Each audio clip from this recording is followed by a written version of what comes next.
اعوذ باللہ من الشیطان الرجیم بسم اللہ الرحمن الرحیم رب اشرح لی صدری ویسر لی امری واحلل عقدۃ من لسانی یفقہوا قولی۔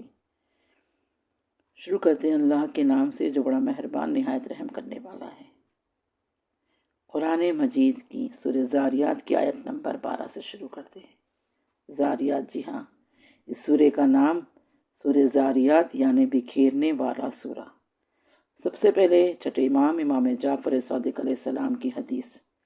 امام صادق علیہ السلام فرماتے ہیں اللہم صلی علی محمد وعلی محمد وسائر الشیعہ، میں تمہیں تلاوت قرآن کا کہتا ہوں کیونکہ جنت کے درجے قرآن کی آیت کی تعداد کے برابر ہیں۔ قیامت کے دن قرآن کی تلاوت کرنے والے سے کہا جائے گا قرآن پڑھ تاکہ تیرا درجہ بلند ہو۔ جو ہی وہ ایک آیت کی تلاوت کرے گا اسے ایک درجہ اور عطا کر دیا جائے گا۔ سبحان اللہ، اللہم صلی علی محمد وعلی محمد۔ جیسے کہ ہم نے ذکر کیا ہے کہ اس سورہ کی بہت زیادہ فضیلت ہے، تو اسی طرح سے مجمع البیان میں رسول خدا صلی اللہ علیہ وآلہ وسلم فرماتے ہیں اللہم صلی علی محمد وعلی محمد۔ اس سورہ کی فضیلت میں آپ نے فرمایا جو آدمی سورہ زاریات کی تلاوت کرے گا تو اس کے نام اعمال میں اس دنیا میں جتنی ہوائیں چلے گی ہر ایک کے بدلے میں 10 نیکیاں لکھی جائیں گی۔ پروردگار عالم نے ہمیں آج پھر اس سورہ کی باقی کی آیتوں کی تفسیر کرنے کی سعادت دی، توفیق دی۔ کرم ہے امام کا، کرم ہے پروردگار عالم کا۔ صلوات اللہم صلی علی محمد وعلی محمد وعجل فرجہ۔ ہم آتے ہیں آیت نمبر 12 کی طرف۔ آیت نمبر 12، بسم اللہ الرحمن الرحیم۔ یسألون ایان یوم الدین، یہ پوچھتے ہیں کہ آخر قیامت کا دن کب آئے گا۔ یہ پوچھتے ہیں، یہ سوال نہیں اس لیے نہیں کہ انہیں جاننا ہے، یہ تنزیہ طعنے کے طور پر پوچھتے ہیں، مسخرے کے طور پر پوچھتے ہیں کہ آخر وہ قیامت کا دن کب آئے گا۔ اس کا جواب پروردگار عالم نے انہیں آیت نمبر 13 میں یوں دیا ہے یوم ہم علی النار یفتنون، تو یہ وہ دن ہے جس دن انہیں جہنم کی آگ پر تپایا جائے گا۔ یعنی جو سوال کرتے اس کا جواب اللہ نے انہیں دیا، یہ وہ دن ہے جس دن تمہیں آگ پر جہنم کی آگ پر تپایا جائے گا۔ آیت نمبر 14، ذُقُوا فِتْنَتَکُمْ ھَٰذَا الَّذِی کُنتُم بِہ تَسْتَعْجِلُونَ، تاکہ ذُقُوا فِتْنَتَکُمْ، اللہ کہہ رہا ہے چکھو، ذوقو مینس چکھو، فتنتکم اپنے تپنے کو، یعنی آگ میں تپ جانے کی اذیت کا مزہ چکھو۔ یہ فتنتکم جو اللہ نے کہا ہے اس کا مطلب ہے آگ میں تپا دینا، تاکہ پورا پیور سونا کھوٹے سے الگ ہو جائے۔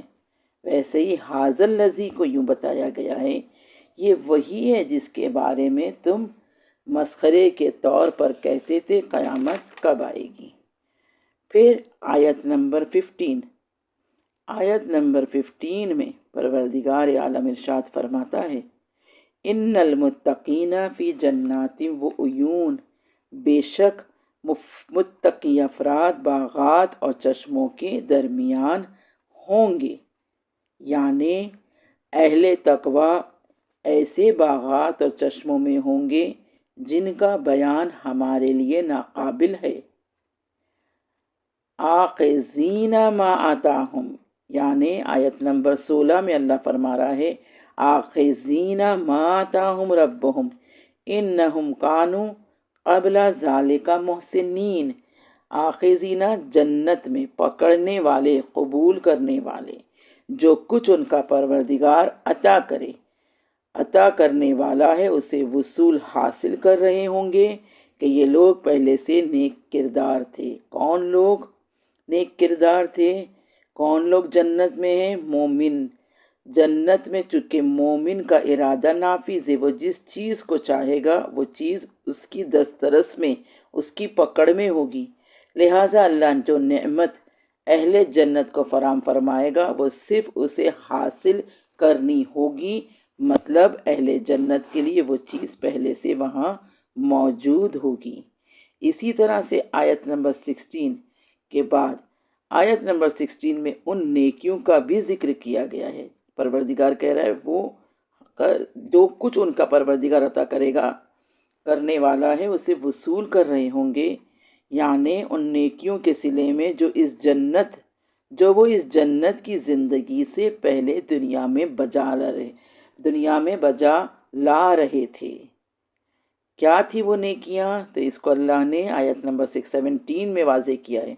کانو قلیلا من اللیل ما یہجعون، یعنی یہ رات کے وقت بہت کم سوتے تھے۔ وہ دوسروں کے بنسبت کم سوتے تھے، رات کو زیادہ حصہ عبادت میں گزارتے تھے۔ کون؟ متقی۔ پھر یہ متقی کون ہے؟ وہ جو رات کا زیادہ تر حصہ عبادت میں گزارتے تھے۔ اسی طرح چھٹے امام جعفر صادق علیہ السلام نے فرمایا ہے، جب آپ سے سوال کرنے والے نے سوال کیا، آپ نے فرمایا کہ ہر آدمی رات کو 3 دفعہ بیدار ہوتا ہے، اگر وہ نہیں اٹھتا ہے تو شیطان اس کے کان میں پیشاب کر دیتا ہے۔ اللہ اکبر۔ پھر اسی آیت کے ذیل میں اس کے بعد والی آیت راوی کہتا ہے، میں نے امام سے کہا، اللہ کے اس قول کے بارے میں پوچھا، کانو قلیلا من اللیل ما یہجعون، کہ وہ راتوں کو کم سوتے تھے؟ امام نے فرمایا ہاں۔ چھٹے امام نے فرمایا ہاں، وہ نماز شب کے وتر میں استغفار کرتے تھے۔ کتنی مرتبہ؟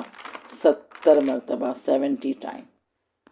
پھر آتے ہیں آیت نمبر 18، وَبِالْأَسْحَارِ هُمْ يَسْتَغْفِرُونَ، اور سحر کے وقت اللہ کی بارگاہ میں استغفار کیا کرتے تھے۔ ابن عباس روایت کرتے ہیں، کانو قلیلا من اللیل کی آیت کے ذیل میں اس کا مطلب ہے، اس آیت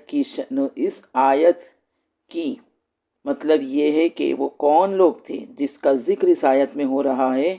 وہ ہیں علی ابن ابی طالب علیہ السلام، اللہم صلی علی محمد وعلی محمد، حسن علیہ السلام، حسین علیہ السلام، جناب زہرا سلام اللہ علیہ کی شان میں یہ آیت نازل ہوئی ہے۔ یہ آیت ہے جناب زہرا سلام اللہ علیہ کی شان میں ہے کہ علی علیہ السلام رات کے ایک پہر سوتے تھے، دوسرے پہر عبادت کرتے تھے، سحر کے وقت دعا و استغفار کے لیے بیٹھتے تھے، اور ہر رات کو 70 رکعت نماز پڑھتے تھے، جس میں ختم قرآن کرتے تھے۔ یعنی آیت نمبر 18 ہمیں بتاتی ہے کہ ہمیں بھی اللہ سے قرب حاصل کرنا ہے۔ استغفار کا وقت، دعا کا وقت بہترین سحر سے لے کے صبح تک کا ہے۔ اب آتے ہیں آیت نمبر 19، وَفِي أَمْوَالِهِمْ حَقٌّ لِلسَّائِلِ وَالْمَحْرُومِ۔ یہ آیت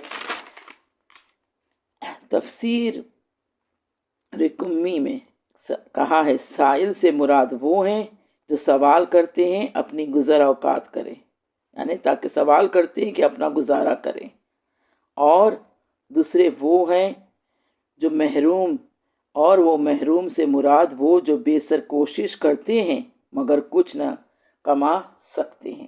یعنی جو بھی رزق سوال کرتا ہے، یا تو وہ جو کماتا ہے وہ اسے کمپلیٹ نہیں ہوتا ہے، یا وہ جو بھی ہے اس سے کوشش کرتا ہے مگر اس سے کچھ ملتا نہیں ہے، یہ وہ ہیں۔